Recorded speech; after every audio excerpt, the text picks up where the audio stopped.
आणि भुजबळ साहेब हे एक अतिशय प्रमुख नेते आहेत.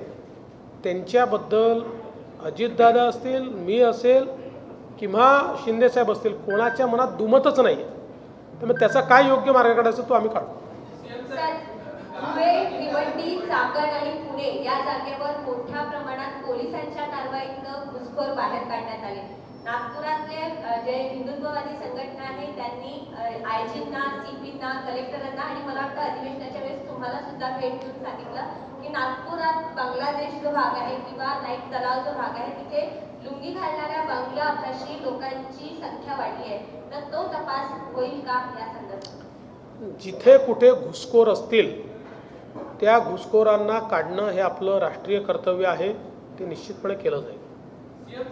काल राज्य उत्पादन शुल्क विभागाची दादांनी बैठक घेतली. त्या बैठकीत 2 निर्णय केले. एक तर ड्रायव्हरची संख्या कमी करायची आणि उत्पन्न वाढवायचं. याच्यावर आज सकाळी 9:30 वाजता झालेल्या पत्रकार परिषदेत काही लोकांचं म्हणणं आहे की लाडक्या बहिणीला एकीकडे हप्ता देताना तिच्या नवऱ्याला व्यसनी आणि आहारी बनवण्याचा सरकारचा प्रयत्न. मला असं वाटतं की सकाळी 9:30 वाजता जी प्रेस होते ती पण राज्य उत्पादन शुल्काशी संबंधित असल्यामुळे त्याच्यावर मी काही फार बोलणार नाही.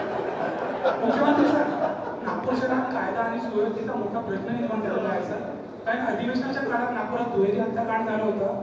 पोलीस आयुक्त कार्यालयात शेकडोच्या संख्येने कंप्लेंट पेंडिंग आहे सर. त्याच्यावर कुठल्याच कारवाई होत नाही. 354 सारख्या गंभीर प्रकरणात पोलीस सर गुन्हा दाखल करत नाही आहेत. काय सांगाल? मोठ्या प्रकरणात फक्त एनपीचे प्रकरण दाखल होत आहेत. नाही, अशा कुठल्या तक्रारी असतील तर त्या माझ्या नजरेस आणून द्या. पोलिसांना आपण पूर्ण सेन्सिटिव्ह केलं आहे, सेन्सिटाईज केलं आहे. पोलिसांनी कारवाई केलीच पाहिजे. आणि मी तर पोलिसांना सांगितलं की मी मुख्यमंत्री किंवा गृहमंत्री झालो की संपूर्ण महाराष्ट्राचं लक्ष नागपूरवर असतं. नागपूरला कसं बदनाम करता येईल असाही आमचे विरोधक प्रयत्न करतात. छोट्या घटनांना मोठं केलं जातं. जणू काही देशातले सगळे अपराध नागपुरातच आहेत असाही प्रयत्न केला जातो. पण त्याला तेवढ्याच ताकदीने आपण उत्तर देतो. मात्र आकडेवारीतनं उत्तर द्यायच्याऐवजी आपल्या कृतीतनं ते उत्तर गेलं पाहिजे हे मी पोलिसांना सांगितलेलं आहे. आणि जे लोक नागपुरात राहतात त्यांना नागपूरचं सेफ्टी परसेप्शन काय आहे हे आपण स्वतः अनुभवतो. इतर कुठल्याही शहरापेक्षा नागपूरचं सेफ्टी परसेप्शन काय आहे हे आपण स्वतः अनुभवतो. त्यामुळे मी पुन्हा एकदा आमच्या विरोधकांनाही विनंती करणार आहे, विनाकारण नागपूरला बदनाम करण्याचा प्रयत्न करू नका. लास्ट क्वेश्चन बनाने की पहल की है वो कब तक कंप्लीट हो जाएगा और कुंभ मेले के भी आपको निमंत्रण मिला है जहाँ डीसीएम और अन्य मंत्रिमंडल के साथ कुंभ में जाने वाले हैं? देखिए, जगह हमने अभी प्राप्त की है और जल्दी ही वहाँ पर काम भी शुरू करके जितने जल्द हो पाए हम लोग अयोध्या में महाराष्ट्र का सदन, हमारे जो राम भक्त यहाँ से जाते हैं उनकी सुविधा के लिए वहाँ पर हम तैयार कर रहे हैं. तो अगले 2 साल में उसको तैयार कर लेना चाहिए, ऐसा हमारा प्रयास होगा. 2 से 3 साल में वो हो जाएगा. ये लास्ट वन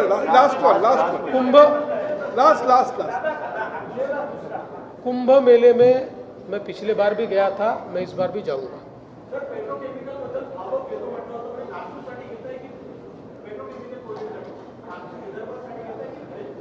नाही, विदर्भाकरताच आपण त्याचा हे तयार केला ना. नागपूरकरताच आपण त्याचा जो रिपोर्ट है डीपीआर है तो तैयार केला.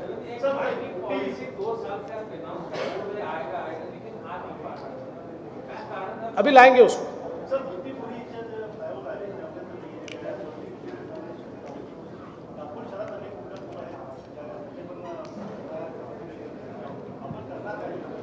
मला असं वाटतं की मोठी बोरीचा जो काही प्रश्न आहे एका स्पॅनमध्ये त्या ठिकाणी काही गोष्टी लक्षात आल्या म्हणून त्याचं ट्रॅफिक बंद करून त्याचं स्ट्रेंथनिंग आपण करतो आहे. पण मी निश्चितपणे माननीय गडकरी साहेबांनाही विनंती करेन की NHAIचे जे फ्लायओव्हर्स आहेत नागपुरातले त्याचं सेफ्टी ऑडिट त्यांनी करून घ्यावं. आणि PWDलाही सांगून जे महाराष्ट्र सरकारचे फ्लायओव्हर्स आहेत त्याचं एकदा सेफ्टी ऑडिट आम्ही करून घेऊ.